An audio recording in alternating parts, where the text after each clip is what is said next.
Salut à tous, on se retrouve aujourd'hui pour parler du Paris Saint-Germain ce lundi 24 mars. On commence tout d'abord avec la trêve internationale et on va parler tout d'abord de l'équipe de France parce qu'on sait qu'il y a pas mal de Parisiens qui jouent du côté des Bleus. Zaire Emery, Désiré Doué, Ousmane Dembélé et Bradley Barcola. Donc hier il y avait un France-Croatie, donc la France s'est imposée 2-0 et on va regarder bien sûr la performance des joueurs du PSG lors de cette rencontre. A noter que la France s'est qualifiée pour les demi-finales. Ça s'est joué au tir au but et les Bleus ont été meilleurs que les Croates. Donc déjà félicitations à la France pour cette qualification. À noter un buteur, Dembélé, les gars, ils jouent du côté du PSG, on va en parler juste après d'Ousmane.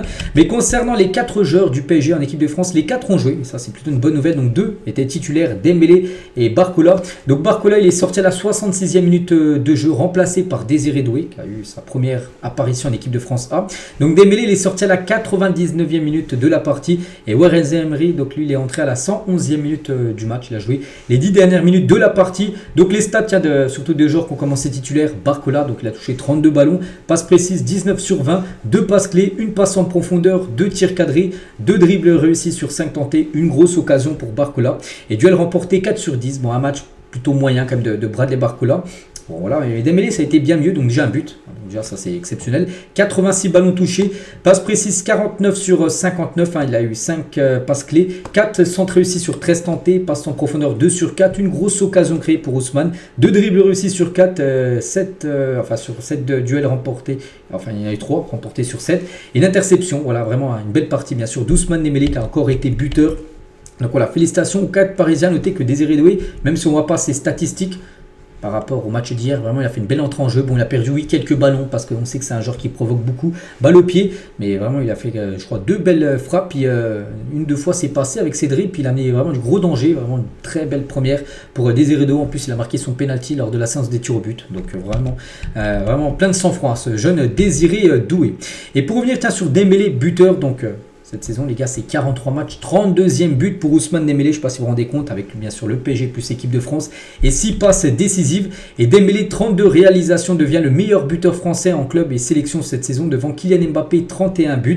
Il devient aussi le premier joueur français à marquer 23 buts lors de ses 3 premiers mois d'une année civile avec un club du top 5 européen et sélection A au 21e siècle. Voilà, depuis l'année 2000, aucun joueur français avait réussi à marquer 23 buts au bout des 3 premiers mois, donc janvier, février, mars.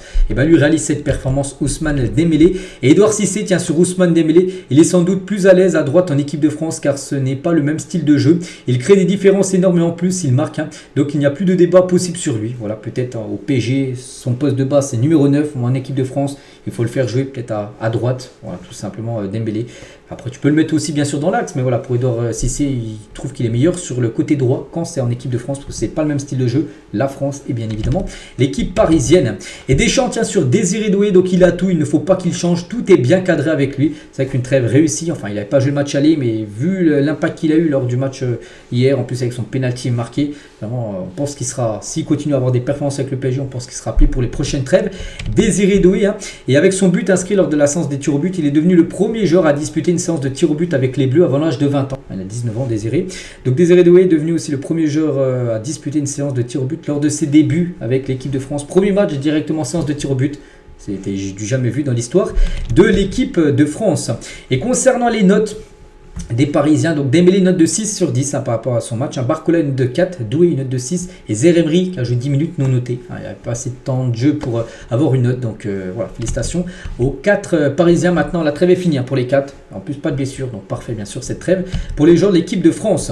On va parler cette fois-ci de l'Espagne contre les Pays-Bas, 3 partout. Pourquoi on parle d'Espagne? Parce qu'il y a un joueur du PSG qui joue là-bas, Fabien Ruiz.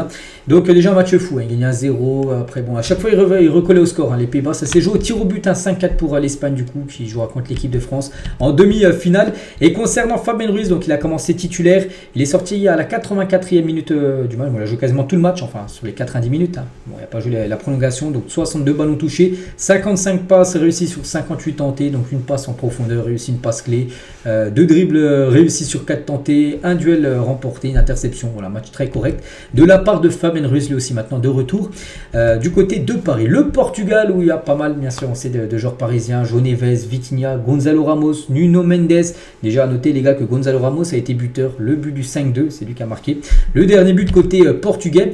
Et concernant, Ramos n'a pas commencé titulaire, il a commencé sur le banc, mais Vitinha, donc lui il a commencé titulaire, il est sorti à la 99e minute, donc il a joué tout le match plus une mi-temps de prolongation. Donc il ne reste plus que Nuno Mendes et Ramos sur la pelouse. C'est vrai que les autres étaient sortis. Donc João Neves n'a pas participé au match.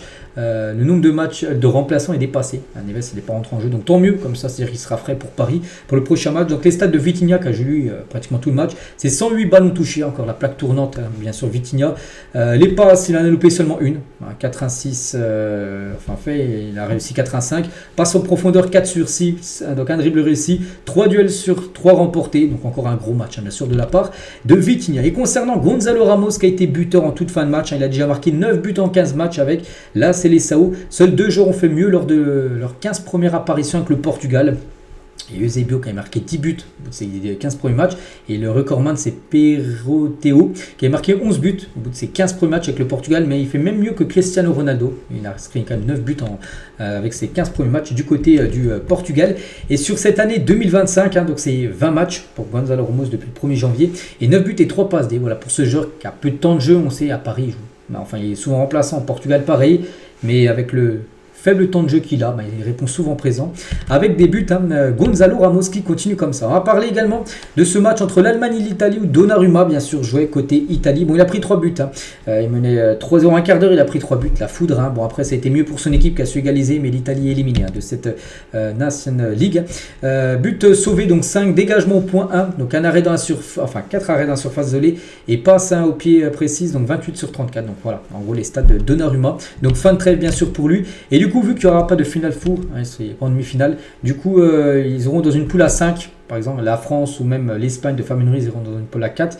Mais vu que l'Italie est éliminée, et ben du coup, une poule à 5. Voilà la poule où jouera l'Italie pour se qualifier, bien sûr, pour la future Coupe du Monde. C'est une bonne chance à Donnarumma. Et du coup, bilan plutôt positif pour nos Parisiens dans cette Ligue des Nations avec des qualifiés. Donc la France, l'Espagne et le Portugal. On peut voir les joueurs, bien sûr, qui jouent dans ces sélections. Et l'Italie, Donnarumma, la seule sélection, on va dire, éliminée. Il y avait également d'autres matchs. Par exemple, la Géorgie qui s'est imposée 6-1 contre l'Arménie.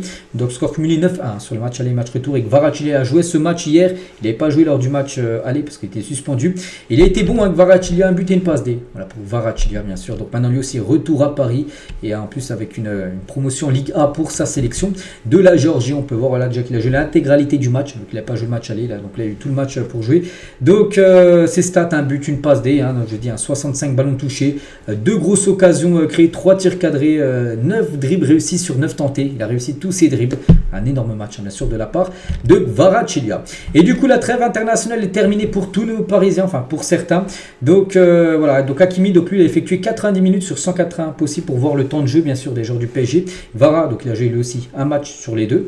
Nuno Mendes, donc il a joué 210 minutes, Vitinha 189, Neves 90 et Ramos a joué 30 minutes. Dembélé il a joué 189 minutes sur les deux matchs, Barcola 90, Doué 54 et Zermi 11, Fabien Ruiz 167 et Donnarumma a joué 180 minutes. Donc voilà le temps de jeu. Et ce qui est plutôt bon, c'est qu'il n'y a pas eu de blessure, à part, on sait, Kanguini, bien sûr, qu'on va parler là, juste après. Mais voilà, Kanguini, c'est le seul blessé, sinon il n'y a pas d'autres blessés du côté de Paris. Voilà, c'est une trêve, on peut un peu souffler, même s'il y a encore quelques Parisiens qui peuvent encore jouer là dans les prochains jours avec leur sélection. Voilà, les joueurs cadres, on va dire, il n'y a plus de blessures, et tant mieux. Et concernant Kanguini, donc lui a été blessé, on sait, avec la Corée du Sud. Donc l'œdème a diminué et je vais bien. Voilà, déjà, ce qu'il a dit, donc le sélectionneur coréen, donc c'est un joueur important non seulement pour l'équipe nationale mais aussi pour son club. Nous avons décidé de le libérer, c'est pour ça qu'actuellement il est retourné à Paris pour se faire soigner, Kanguini. Donc avec Kanguini, les tests ont montré que sa blessure n'est pas aussi grave que nous le craignions autrefois. Donc 2 semaines d'absence, voilà déjà, donc il sera forfait là pour le match là contre Saint-Etienne. Il y a le match contre Dunkerque. C'est quand la semaine prochaine en Coupe de France, demi-finale, il sera également forfait. Il fera peut-être son retour pour le match contre Aston Villa en Champions League dans 2 semaines. Concernant donc voilà Kanguini, mais concernant encore des joueurs du PSG qui sont en sélection, encore quelques-uns. Donc aujourd'hui, lundi 24, là, il y a Manu qui joue lors d'un match entre l'équipe de France U20 Mexique. C'est à 11h ce matin. Donc demain les gars, il y a la France U19 avec Zague et Mbaye. Donc France U19 et France U17 contre la Grèce. Voilà, on souhaite bonne chance aux deux. Et dans la nuit du 25 au 26, Pacho, Beraldo et Marquinhos effectueront leur dernier match durant cette trêve. Donc l'Argentine et le Brésil, donc le Brésil de Beraldo et Marquinhos contre l'Argentine et l'Équateur contre le Chili à 1h du matin pour Pacho. Puis après ça sera trêve finie pour tout le monde, on espère, bien sûr, croise les doigts qu'il n'y a pas d'autres blessures. Concernant, donc là on a parlé que des joueurs, la trêve, tout ça va bientôt se finir à la trêve, là d'ici mercredi, jeudi, c'est fini. Donc là on commence déjà à basculer bien sûr sur le PSG. Et prochain match, donc on est le 24, voilà, on a J-5 bien sûr du déplacement de Paris du côté de Saint-Etienne. Ça sera samedi, là qu'arrive arrive à 19h après Dunkerque. Le premier, ça sera mardi. Après, il y aura Angers, puis après, il y aura Aston Villa. Bien sûr, ça sera de la Ligue des Champions, je ne sais plus si c'est le mardi ou le mercredi, j'en sais rien, je ne me souviens plus exactement, mais voilà, ça sera bien sûr à Paris. Le match aller, ça c'est sûr. On va faire aussi le point concernant le résultat du week-end avec les jeunes. Donc l'équipe U17 s'est imposée 3-2 contre Bretigny et l'équipe U19 s'est imposée 3-0 à Chambly. Donc voilà, le week-end réussi pour les U19 avec cette victoire 3-0 et week-end réussi bien sûr pour les U17. Et on finit aujourd'hui les gars juste avec une petite info mercato concernant ce joueur Mario Gila. Donc le PSG s'intéresse à ce joueur, c'est un joueur espagnol qui joue à la Lazio. Le défenseur central droitier de Lazio formé au Real Madrid intéresse également. Bon, il y a City, le Bayern et son ancien club, donc le Lazio, j'en sais rien. Mais voilà, le club romain n'attend pas moins de 30 millions d'euros pour se séparer du joueur de 24 ans. Voilà, donc c'est un joueur que le PSG surveille. On verra, on sait que l'été dernier, il y a une surprise un peu de Pacho, personne ne s'y attendait, il est arrivé. Peut-être ce joueur pourrait être la surprise l'été prochain du mercato parisien en défense. Donc voilà ce qu'il y avait à dire. J'espère que ça vous a plu. On se retrouve demain bien sûr. On continuera un peu à parler de la fin de cette trêve internationale avec les Parisiens. Je vous laisse, je vous souhaite une bonne journée et à demain.